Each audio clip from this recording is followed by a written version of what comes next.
श्री शिवाय नमस्तुभ्याम, हर हर महादेव, जय महाकाल। कैसे हैं सब लोग। देखिए आज का जो ये वीडियो है, जितनी भी माताएं बहनें मेरे इस वीडियो को सुन रही हैं, देख रही हैं ना, उन सभी के लिए बहुत ही ज़्यादा खास और विशेष होने वाला है, क्योंकि आज का जो ये वीडियो है ये आपकी संतान से संबंधित है। आप सभी को पता है कि अहोई अष्टमी का बहुत ही प्यारा सा शुभ दिन आ चुका है, जो कि कार्तिक मास की कृष्ण पक्ष की अष्टमी को मनाया जाता है। और ये जो अहोई अष्टमी होती है, ये संपूर्ण आपके बच्चों के लिए, आपकी संतान के लिए, चाहे वो बेटा हो चाहे बेटी हो, उनको समर्पित होता है।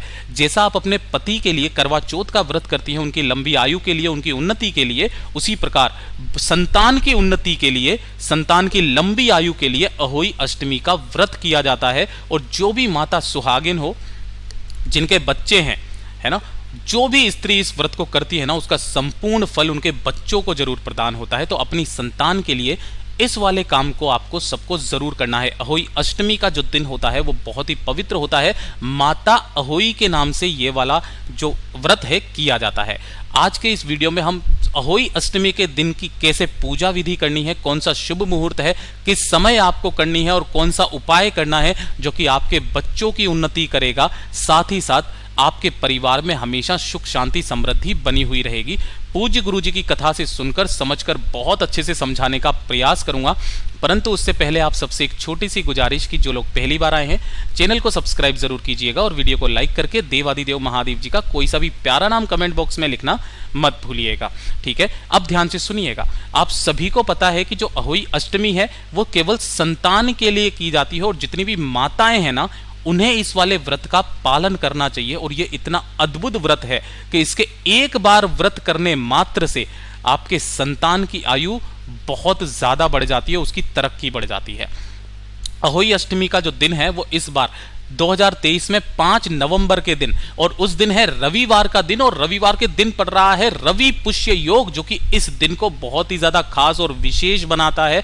बहुत सारे योग एक ही दिन बनना ये बहुत ही बढ़िया और अच्छी बात होती है। आपकी जो भी पूजा होगी ना, वो सीधा माता को स्वीकार होगी और आपको संपूर्ण फल उसका प्रदान होगा।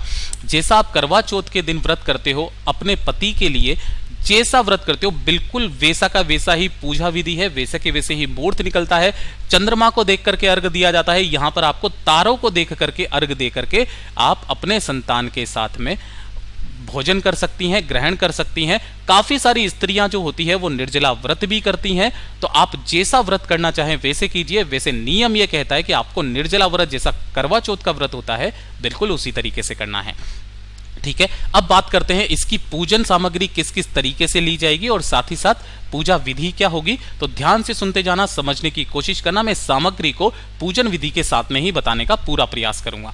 सबसे पहले क्या करना है कि जब भी अहोई अष्टमी का दिन हो, आपको सुबह उठ करके अपने हाथ में जल लेकर नहा धो करके आपको व्रत का संकल्प लेना है। संकल्प लेने के लिए मैंने पहले भी काफी बार वीडियो में बता दिया है किस तरीके से संकल्प लेना है। नहीं जानते हो तो आप सिंपली माता के सामने जाकर के, भगवान के सामने जाकर के आपको सुबह सुबह अपनी हथेली में जल लेकर के अपना संकल्प लेना है कि आज मैं अहोई अष्टमी का व्रत अपने संतान के लिए करूंगी। इस व्रत का पारण और इस व्रत का नियम इस तरीके से करूंगी। ऐसा संकल्प लेने के पश्चात उस जल को जो है किसी भी वृक्ष के नीचे आपको छोड़ देना है, सिंपल।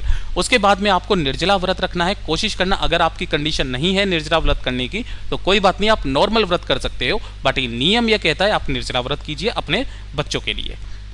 ठीक है, पहला काम तो ये हो गया। शाम के समय पर काफी सारी जगहों पर अलग अलग तरीके से किया जाता है। कभी दिन में पूजा हो जाती है, किसी जगह पर शाम को पूजा होती है।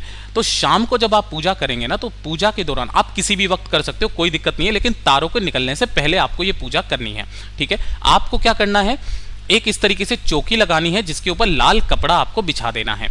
सबसे पहले आपको करना क्या है, थोड़े से गेहूं के दाने लेकर के यहां पर थोड़ा सा बिछाना, और जो भी आपकी अहोई माता की तस्वीर हो, देखिए पुराने जमाने में क्या करते थे, इस तरीके से जो गेरू होता था ना, गेरू से अहोई माता का चित्र बनाया जाता था, इसकी पूजा करी जाती थी।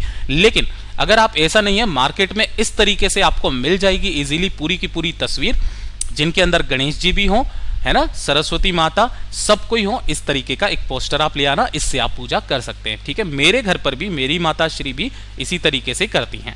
ठीक है, तो ऐसे करके गेहूं बिछाना और उसके ऊपर आपको आसन लगा करके और माता की तस्वीर को रख देना है। उसके पश्चात आपको दो तरीके के कलश लेने हैं। एक तो ये वाला होगा और दूसरा होगा जो करवा चौथ के दिन आप करवा लेते थे ना, ये बिल्कुल वही करवा है। ठीक है, इसी तरीके से आपको दो कलश लेने हैं इस तरीके से, और इन दोनों कलश पर आपको बांध देनी है मोली।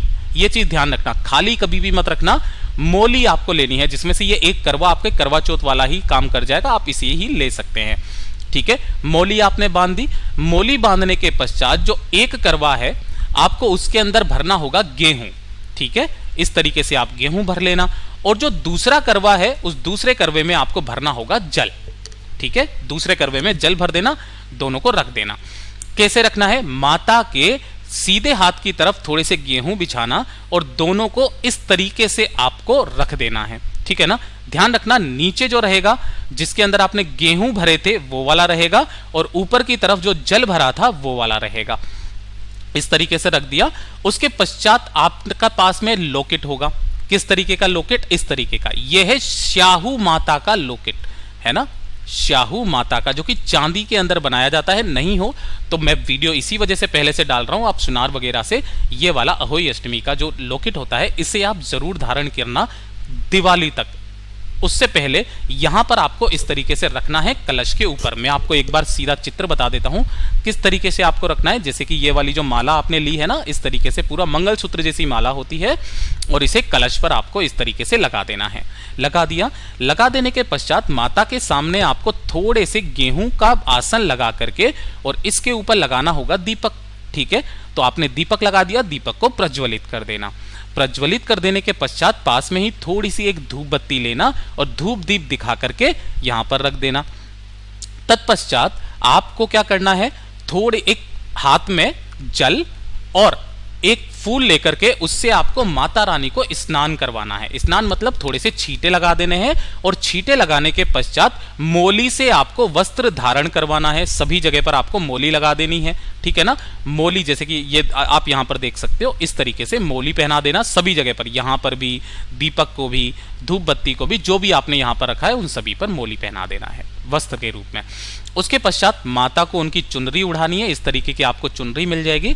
चुनरी उड़ाने के पश्चात अब ध्यान से सुनिएगा एक एक करके, आपको सबके ऊपर तिलक करना है। सबसे पहले आपको गणेश जी का, अगर गणेश जी का फोटो आपकी इसमें नहीं है ना, तो आपको अलग से गणेश जी को स्थापित करना बहुत ज्यादा जरूरी है। ये चीज ध्यान दीजिएगा, गणेश जी को स्थापित करना, और उसके पश्चात आपको सभी का तिलक करना है। जो भी आपको यहां पर दिखेंगे उन सभी का आपको तिलक करना है। माता को, गणेश जी को, सरस्वती माता को, है ना, जो भी यहां पर आपको देवतागण दिखेंगे, पेड़ वगैरह जितने भी हैं उन पर, दोनों कलश पर आपको तिलक करना है, माता के इस पर आपको तिलक करना है, दीपक जो है यहां पर आपको तिलक करना है, और इस वाले दीपक भी आपको तिलक करना है। सभी जगह पर आपको इसी तरीके से तिलक करते चले जाना है। उसके पश्चात अगर आपके घर में इस तरीके से गौ माता को दूध पिलाता हुआ बछड़ा, अगर इस तरीके की कोई सी भी तस्वीर है या मूर्ति है या कुछ भी है, उसे आप यहां पर जरूर रखें। यह आपकी संतान की आयु में वृद्धि करती है। नहीं है तो कोई बात नहीं, आप रख लेना, फोटो में मिल जाए बहुत अच्छी बात है। अगर आपको इस तरीके की फोटो माता की नहीं मिलती है ना, तो आप इंटरनेट से डाउनलोड करके उसका प्रिंट आउट निकलवा सकते हैं। ठीक है ना, इस तरीके से कर लेना। ये वाला काम हो गया। उसके पश्चात आपको एक प्लेट के अंदर लेने होंगे थोड़े से फूल, इस तरीके से सफेद, लाल, जो भी आपको मिल जाए। थोड़ी सी आपको दुर्वा लेनी है। एक गुड़हल का फूल अगर मिल जाए तो बहुत अच्छी बात है। इस तरीके से गुड़हल का फूल लेना। ये जो गुड़हल का फूल है ना, इस गुड़हल के फूल को दुर्वा के साथ में आपको गणेश जी को सबसे पहले समर्पित करना है। ठीक है, उसके पश्चात जितने भी फूल हैं उन्हें आपको सब जगह पर समर्पित कर देना है, कलश पर, सब जगह पर। थोड़े से आपको लेने होंगे फल, लेकिन ध्यान रखना इन फलों में भी आपको जो सबसे मेन है ना, हरे कलर का कोई ना कोई फल, चाहे बेर हो चाहे कुछ भी हो, ये आपको लेना ही लेना है। ठीक है ना, आपकी संतान की वृद्धि करता है ये। ठीक है, तो आपको इस तरीके से फल लेने हैं, फल रख लेना, और साथ ही साथ आपको एक कलश में अलग से जल भर करके रख लेना है। ठीक है, रख लिया। अब जो सबसे ज्यादा मेन बात होती है यहां पर, वो होती है कि अहोई अष्टमी के दिन बनाए जाते हैं पूड़ी, है ना, और इनको हम तो पुए कहते हैं। ठीक है ना, ये इस तरीके से पुए आपको बनाने हैं। पूर भी कहा जाता है किसी किसी जगह पर। इस तरीके से आटे के ही मीठे पुए बनाने हैं। अब ये कितने बनाने हैं, सबसे बड़ी बात तो वो है, ये चीज ध्यान में रख लेना, आपको जो पूड़ी बनानी है वो बनानी है 14, और जो पूर बनाने हैं वो बनाने हैं 8। अष्टमी के 8 पूर और 14 पूड़ी आपको बनानी है, और उसका भोग आपको यहां पर इसको लगा देना है। सबको भोग लगा देना, यहां पर रख देना। यहां पर रख देने के पश्चात आपको क्या करना है, देखिए धूप बत्ती वगैरह सारा सब कुछ काम हो गया। अपने हाथ में 7 तरीके के, यहां पर तो आपको एक तरीके के ही केवल गेहूं नजर आ रहे हैं, आपको 7 तरीके के धान लेने हैं, धान या फिर अनाज, है ना, 7 तरीके के अनाज अपने दाहिने हाथ में रखकर इस तरीके से, ठीक है, अपने दाहिने हाथ में रखना।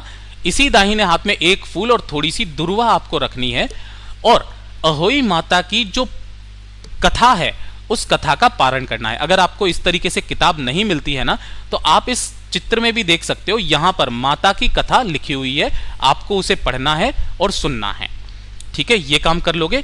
ये काम करने के पश्चात आपके हाथ में जो भी आपने लिया था ना, उन सभी चीजों को अपने जो चुनरी ओढ़ी हुई है माता की, उस चुनरी के पल्लू में रखना और इसकी गिठान लगा लेना, ठीक है ना। और गिठान लगा करके इसको कब तक रखे रहने देना है, जब तक कि आप अर्घ ना दे दे, तब तक ये बंधा हुआ रहेगा, है ना। ऐसा लेकर के अपने दोनों हाथों में लेना, थोड़ा सा जल में डुबोना, जो माता है उनके ऊपर से आपको 3 बार फेरना है। 3 बार फेर करके माता की आरती करना है आपको। आरती करने के पश्चात आपने जो बायना रखा है, देखिए ये जो होता है ये इसको कहते हैं बायना, ठीक है ना।